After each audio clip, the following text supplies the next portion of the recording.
Hey, good morning, Internet fans. It's Ryan Perry with Simple Biz Support. Today is Thursday, therefore it is Internet Marketing Thursday. And I have Virginie Dorn with Business Website Center in Petaluma on the other side. Good morning, Virginie. Good morning, Ryan. How's everybody out there? I hope they're doing well. I know I'm doing good. It's a beautiful day in Sonoma County. I think we're supposed to push high 70s again today, which is my ideal weather. However, snow skiing is coming up soon, so we do need some snow and rain at some point throughout this year. Correct. Well, I'm more of the summer person, so I'm not complaining. It's beautiful here. Neither am I. Today, well, I should say last week we were talking about Google My Business, and that's the new name for what used to be Google Business, Google Map, Google Local.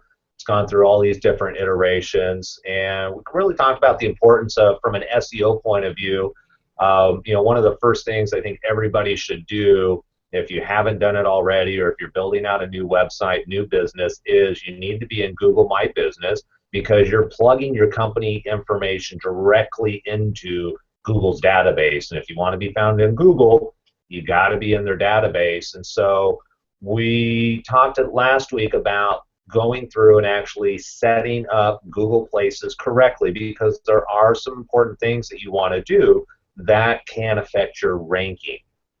And you're going to kind of walk us through this today. I don't know if you want to jump into a screen share first, or if you want to talk about Google My Business a little bit more before we do that. Sure, we can do a screen share. It will be a little difficult to show after you have claimed your business what it looks like, because we don't have a real business to claim at this moment. All our clients are claimed. What we'll do is we'll create a business from scratch. So if, for instance, you're looking for your business and you didn't find it on Google Map, you can actually create one, because Google doesn't know all businesses. It's not 100% up to date. Especially when you start a brand new business venture, you might look for ABC company in Petaluma, California, and not see yourself, and that's normal. So when you do that, at the very bottom of a search result, it will say, you want to add your business at that location, just click yes, and then it will take you to that screen I'm going to take you now. So let me share with you. Okay, and while you're bringing that screen up, Virginie, the two things that you need to have in order to claim a business on Google is you must have a physical address. So P.O. boxes, PMBs should not be used, actually cannot be used. And then the second thing you need is a valid phone number that nobody else is using. So if you're using that phone number for another business or something like that, you're going to create some issues, because Google is indexing the business by your phone number, so it needs to be a unique phone number. And I see you got your screen share up. Yes. So Google is trying to make it as simple as possible. You don't need to be a programmer or an experienced marketer to be able to create your business on Google or claim it. As you can see, they will ask you to put your business name. If you claim your business, it's already there. So we're just going to create something called ABC Store. Again, just a test store. You can pick a different region now, which is kind of new. I'm not sure what the intent is for Google, since we primarily focus on the US and when it comes to the Google map, but they've expanded to other regions of the world. We're going to put... Yeah, maybe it's just an insight into what's to come, especially North America in general, as far as Canada and Mexico. Mm-hmm. So right now I'm trying to type. I'm just going to put a fake suite in my building on McDowell Boulevard. As you can see already, the map is looking for my business location. Now, just to let you know, with Google, it's very hard to see the field boxes regardless of the screens. Our clients complain about it. Just tap from field box to field box. I'm in Petaluma. I'm going to choose California, 94944. And this is when it becomes a little tricky, because you do need, like you said, the unique. Google is going to allow us to do that. You have to make sure the check marks is open. Oh, and also in terms of categories, very simple. They give you a little hint. You know, if you're dentist, write dentist. So we'll just say dentist. Keep it simple. You can be a cosmetic dentist, or this. So Google Life specification, if you are a pediatric dentist, only take care of children, I suggest you do this and don't try to be too broad. It's better to have a focused approach when you deal with Google products than being everything to everybody. Then you click continue. So as you can see, just basic information. You should already know that information. Phone number is invalid. Ooh, I'm not sure how we're going to.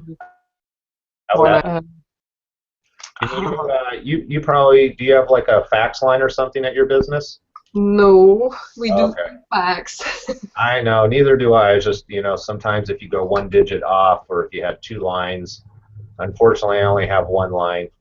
I just put my cell for a moment. I'm not going to confirm at the very end. So now it did recognize there was a fake phone number. So they got really smart over the years. Not so long ago, you were able to leave a lot of fields empty and then go back to it at another time. Nowadays, they want you to be very accurate. I deliver my goods and services to what? So you can actually add location. You could also do a radius of some sort where you can say, well, actually, I'm a dentist and I would do home service. Oh, it doesn't want to. Come on. It's not allowing me to change that. Yeah, do you have to check a box? My screen's partially blocked. Okay, so can you see it? Yes and no. Unfortunately, because we're using Google Hangouts, I have a bar on the left-hand side of my screen. Well, but now. Yeah, go ahead. Okay, so I decided to do within 510 miles from my zip code. So it takes into consideration the zip code you entered on the first page. So you can actually just decide how vast you want your reach to be. Again, having a focused approach will give you better results on Google searches.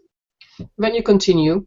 We need to create a Google Plus page so that you can manage your business on Google. Please confirm the information. Just make sure you review it. If it's not accurate, please go back. It is very difficult to make changes to a Google page account once it's created. It has to go through Google review, and that might take days or weeks for some people. So then you have to authorize when you can manage, and we're going to click continue. Google is doing through his little thing. All right, so Google has different ways to confirm a business. If you have claimed your business, you have already received the authorization code. It comes in different ways. It can be mailed to you, and it's a little white double folded card, then comes in a little white envelope now. It used to be a postcard, but not anymore. Or they can actually call you. Just some food for thought for everybody out there. They do have a Google India, and oftentimes it will be an agent from Google India calling you to verify your information. Some security notices for everybody. If someone from Google calls you, they should not be asking you for anything. They will verify the information when it's already in front of their screen. So if they ask you what's your business name, what's your address, what's your phone number, what's the business owners, you know it's not Google. A typical Google India agent will say, I just want to verify the information you submitted to us. I see you are ABC store located at da-da-da-da-da and Petaluma, California, and this is your phone number. Is this accurate? And you answer yes. And then right away it becomes activated. So for this particular instance, they decided to send me my code by mail. So that means in the next week or two, I'm going to be receiving that little card to verify my my business. I can continue and verify later. So actually nowadays, so that's a new change. They will let you make some edits, even though the Google listing itself is not live yet, because you have not confirmed it with that security code. You can still make changes to it and start uploading photos, perhaps your fax number, and so forth. All right, we're going to have to kind of cruise through this because we got about 5 minutes left. Okay, so it's again very self-explanatory. You have a cover banner. This is your basic information, your category. You can add hours of operation. Very simple. You can do weekdays and so forth. I mean, truly, to do it well, it should take an hour for a business owner. Just to take your time, make sure you you answer the information the right way the first time. Every time you see the little pencil button, it's an edit function, of course. If you want to maybe add your website URL, you could click edit here and then just start putting abcstore.com. You can even put your email. You can add more contact information. They have different ways. If you have a chat on your website, you can actually enter the information given to you by your chat service. And then just make sure you just want to be aware, though, is if you're putting this information in, this is going to be public information. So if you have a info or sales at email address, that would be the email address you'd want to put in versus your personal one, as an example. And you definitely want to put your web address in here because, again, if you want to be found on Google, you want to plug directly into their database, and this is a great place to do that.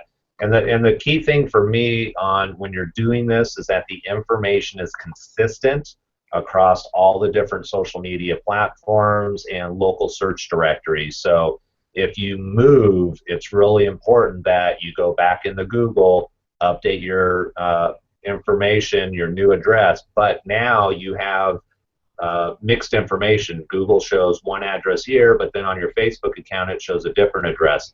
So you have to go through all the social media accounts and local directories, City Search, Yelp, there's hundreds of them out there, and those all need to be updated. Very, very important. That's very good advice. You know, the issue with that is sometimes you're on directories, you didn't even know you were listed on them, but you still have to edit your information there.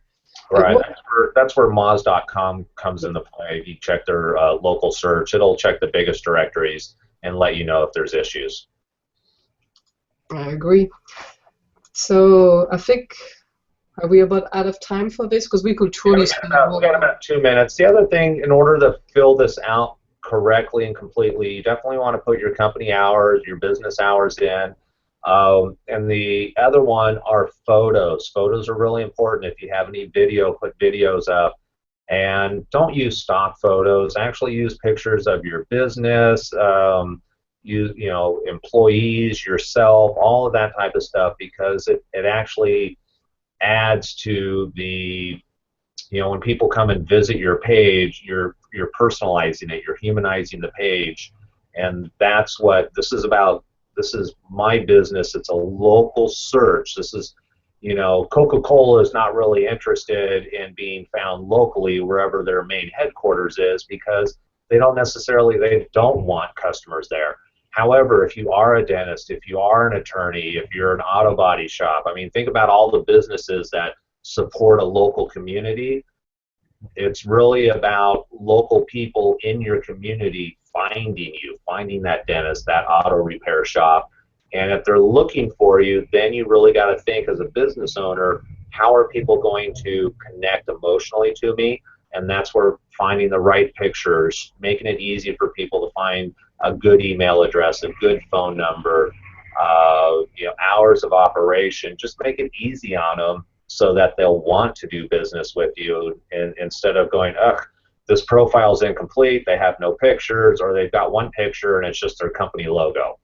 I'm sorry. If I'm going to go to a dentist, I really don't care what your logo looks like too much, you know, unless it's really bad logo, then I might care. But I really want to know who the dentist is, and you know, what does the storefront look like? Is it very clean and aesthetically pleasing? Then definitely put a picture up there. It's going to help.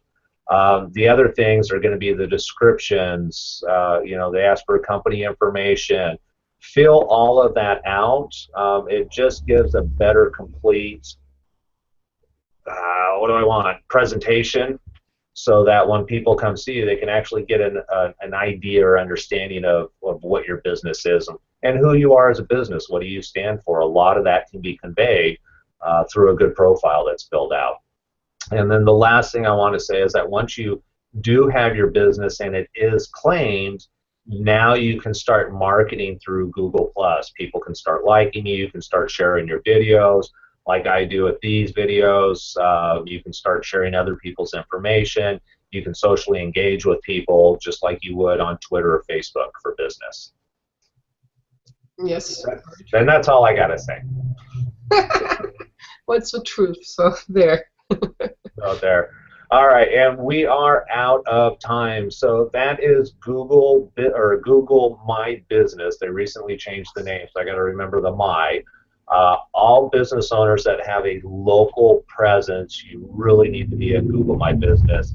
If you're not, you're doing yourself a disservice. Brittany, as always, I appreciate your time. Well, thank you. Have a great week and a great weekend coming soon. Definitely, you too, and enjoy the sunshine. We'll talk soon. All right, bye. Bye.